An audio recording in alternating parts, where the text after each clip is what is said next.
오늘 이 시간에 요한의 출생이라는 제목을 함께 말씀을 나누겠습니다.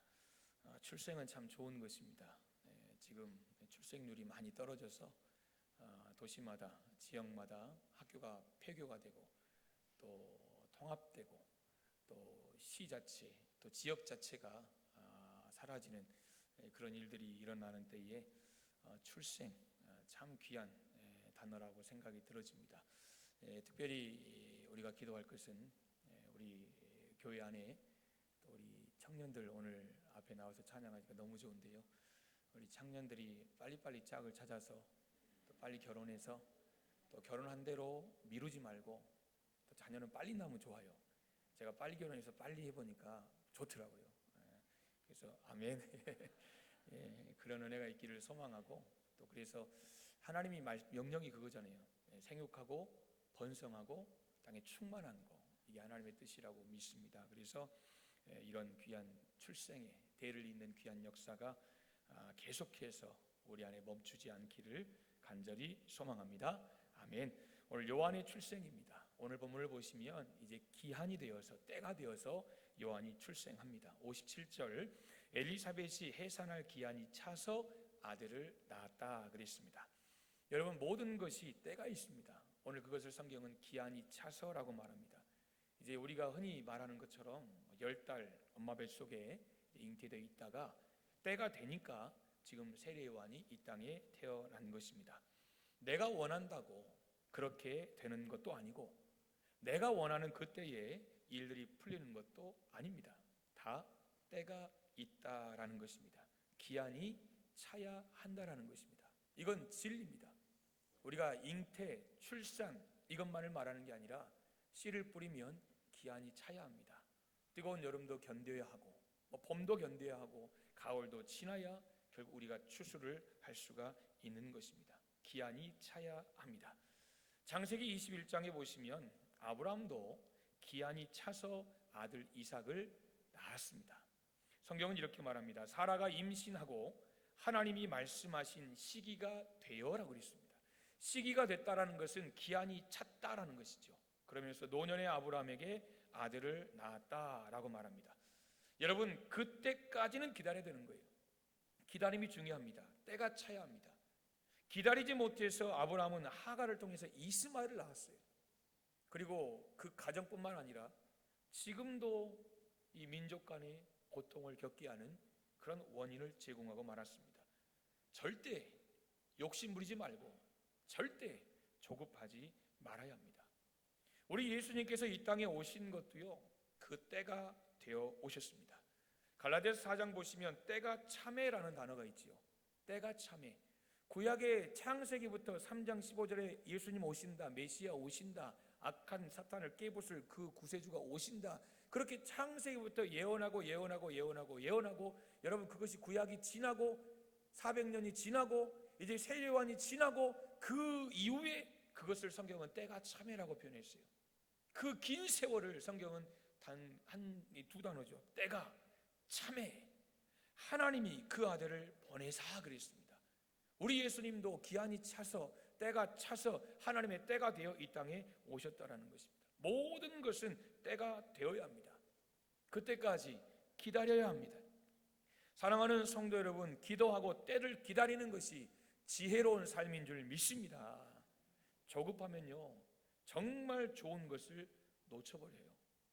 그러니까 조급한 마음을 우리는 다스릴 수 있도록 늘 성령께 내 마음을 맡겨드려야 합니다.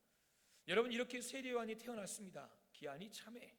이렇게 탄생한 요한으로 인한 반응이 오늘 성경에 기록됩니다. 여러분, 가정에 아이가 응애하고 태어나면 행복 아닙니까? 야, 하나님이 복을 주셨다.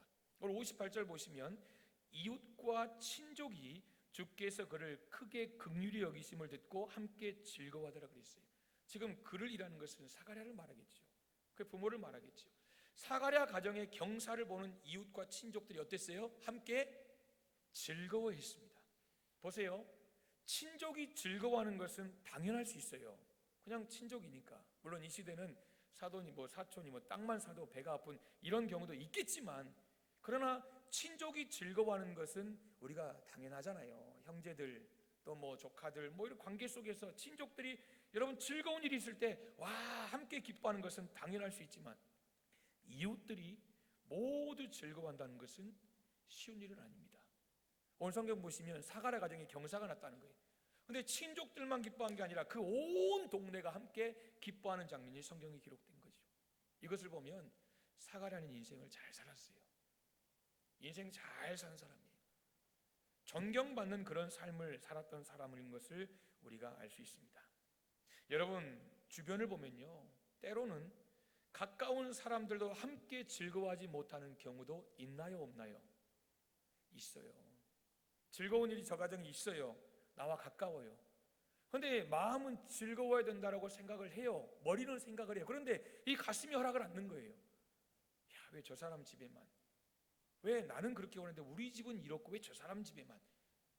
가까운 사람들도 함께 즐거워하지 못하는 경우도 분명히 있습니다.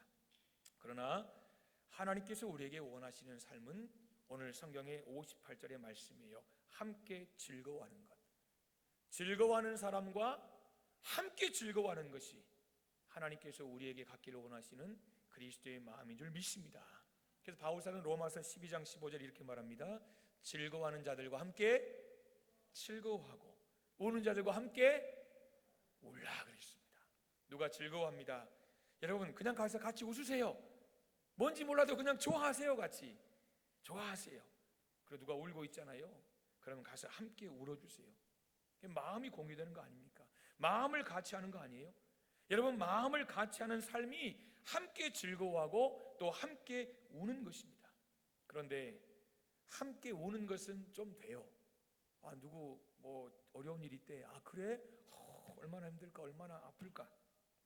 근데 때로는 함께 즐거워하는 것이 쉽지 않을 때도 있다라는 것입니다. 이웃의 즐거움에 진정으로 즐거워해 주는 것, 돈 들어요 안 들어요? 돈 들어요 안 들어요? 돈 안 들어요. 여러분 그렇지만 어려운 일일 수도 있어요. 돈은 안 들어요.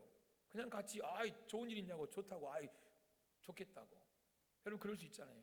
그런데 이것이 또 쉽지만은 않다는 거죠. 성경을 보면 우리 예수님은 이 땅에 계시는 동안에 우는 자들과 함께 우셨어요. 예수님 함께 우셨어요. 물론 실제로 우셨다라는 단어도 있지만 예수님의 마음은 늘 눈물이었어요. 늘 긍휼이었어요. 그러니까 불쌍한 사람 보면 못 견디는 거예요. 육체적으로 고통당하는 자들이 오면 다 고치셨어요. 특별히 육체뿐만 아니라 영적으로 눌려있는 귀신 들린 자를 보면 예수님이 감당이 안 되는 거예요. 그러니까 예수님이 실제로 우시기도 하셨지만 예수님의 마음은 그냥 늘 눈물이었던 것 같아요. 그리고 여러분 그 주님의 눈물을 통해서 우리가 즐거워할 수 있는 길을 우리 주님이 우리 앞에 열어주셨다는 것입니다. 사랑하는 여러분, 만일 즐거워하는 사람과 함께 즐거워할 수 없다면, 즐거워하는 자와 함께 즐거워할 수 없다면 그것은 내가 매우 작은 자거나 그만큼 내가 자신감이 없거나 그만큼 내가 자존감이 낮은 사람일 수 있다는 것을 여러분 기억하셔야 됩니다. 그러므로 나의 자신감부터 회복할 필요가 있어요. 자신감. 여러분 남이 즐거워하면요 막 마음이 막 복잡해지고 막 왜 나는 그러지 않을까? 야, 저 사람은 저런데. 복잡해질 필요가 없어요. 그 사람 문제 있는 거 아니잖아요. 그것을 함께 즐거워하지 못하고 함께 하지 못하는 내 안에 문제가 있다는 거예요. 자신감부터 회복해야 돼요. 야, 나도 하나님께서 은혜 주신 사람이다. 저 사람만 은혜 주는 게 아니라, 저 사람만 은혜 받는 게 아니라 나도 하나님께서 은혜 주신 사람이다. 나도 하나님께서 내 자리에서 귀하게 쓰신다는 그런 자신감이 내 안에 있어야 되는 거예요. 삶의 영역은 다 달라요. 하나님이 주시는 은혜는 다 다를 수 있잖아요. 여러분 함께 즐거워하시기를 간절히 소망합니다. 내 안에 그런 자신감을 키우세요. 야, 나도 하나님이 은혜 주신 사람이고 하나님이 내게도 저런 은혜 주실 수 있다라는 것, 내 자리에서 하나님이 귀하게 쓰신다는 그런 자신감이 우리에게 있어야 한다는 거죠.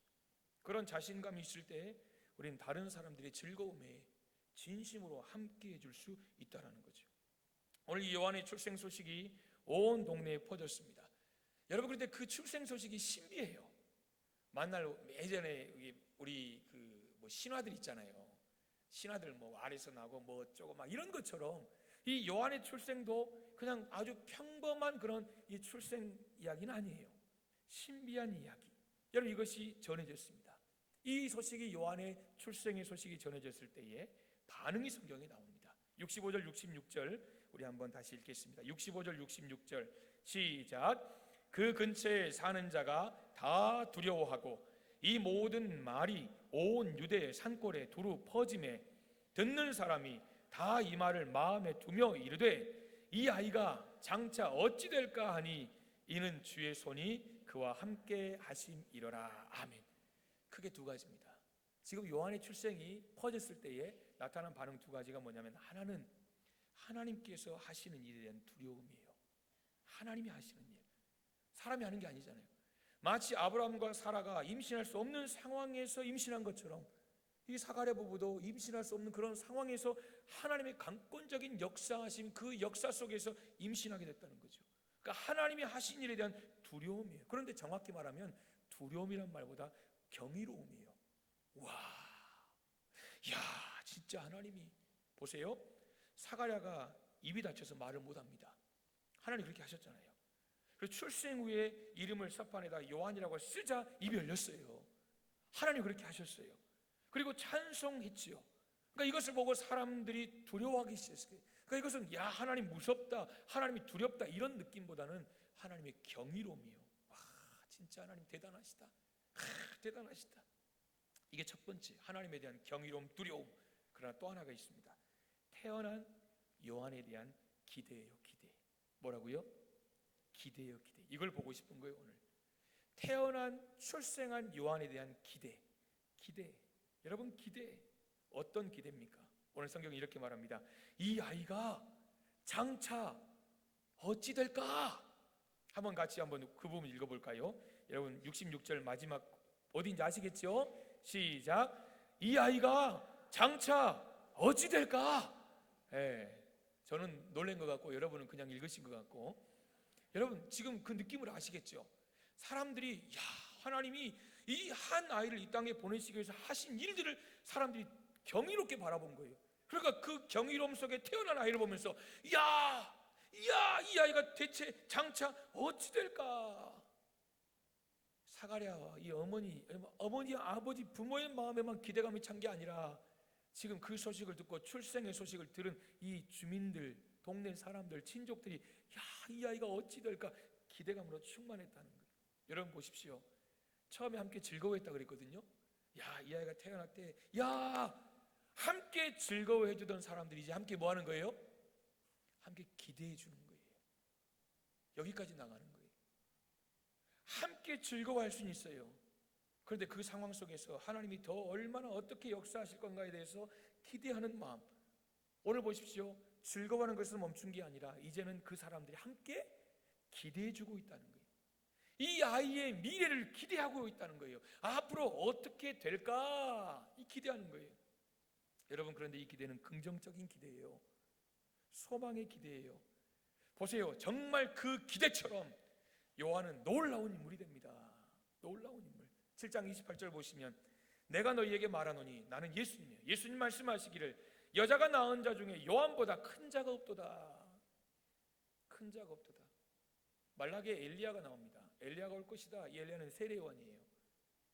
앞으로 400년 이후에 캄캄하자는 말라기 끝나고, 근데 앞으로 누군가 짠 나타나서 내게를 예비할 텐데, 광야에서 외칠 텐데, 그 사람이 엘리야인데 그 사람이 세례 요한이에요.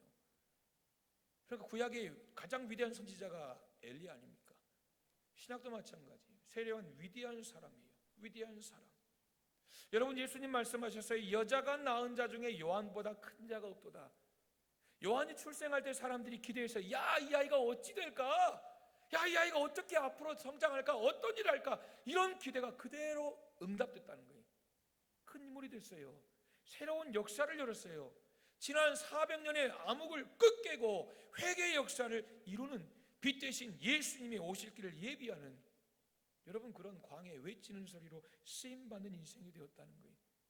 그 자신이 죽어서 의를 이루는 삶을 보여주는 생명을 거는 인물, 최고의 인물로 성경에 쓰임받고 있다는 거죠.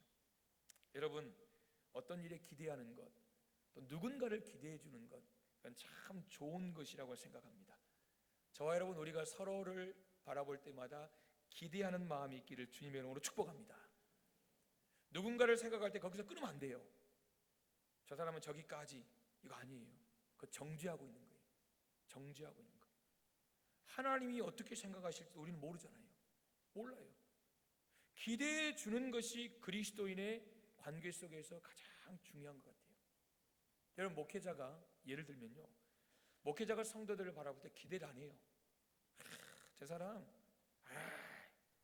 여러분, 그럼 어떻게 되겠어요? 지금 그 목회자는 바리새인인 거예요.